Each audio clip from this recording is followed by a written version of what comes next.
A new caller. George, are you one of those who's lost confidence? Well, I never had much confidence in the government anyway, Nigel, to be quite honest. I actually work in the funeral industry, and we have known for a long, long time, probably 2.5 months, to the amount of unfortunate people we've been taken away from care homes. Care homes are the biggest disgrace ever. We've got the audacity to VE Day to clap people, and yet they're seen as not human anymore. They don't count on Boris's figures. Well, do you know, Nigel? 3 weeks ago, we took 8 people over a weekend away from one care home. Think about it, right? And what I'd like to ask you, you've always been a straight-talking person, Nigel, and good luck for that, is why is it in the House of Commons, when it's called question time, that we're absolutely sick? When Keir Starmer asked him a direct questions, and he said to him, OK, you say not all of these are COVID, how do you account for the others?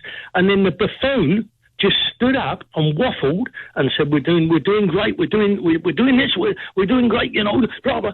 I mean, it's an absolutely disgrace. And one thing, when our children start dying, and they will, because a school is as confined as care homes, and when our children start dying, people will sit up and take notice. George, you know, the evidence is that young people who get this get very mild symptoms indeed.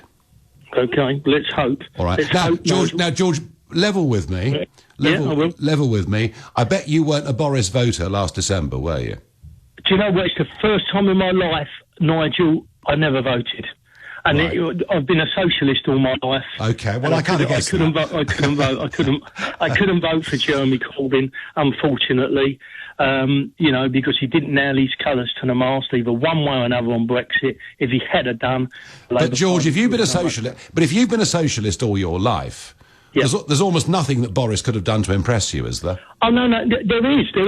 I would have liked him to stand up and say, you know, he's under a lot of pressure. The finance people are sitting at one end of the table and they're saying, Boris, every week this goes on, it's going to take us longer to get back in, on track.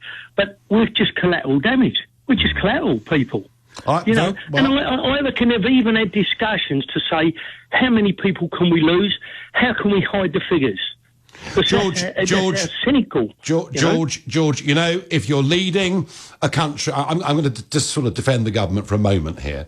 If you're leading the country through a pandemic, or you're leading a country through a war, you're always going to lose people. And I don't for one moment doubt they've wanted to lose as few as possible. But it was the exclusion of care homes from the official figures that made me so suspicious. George, thank you. This is the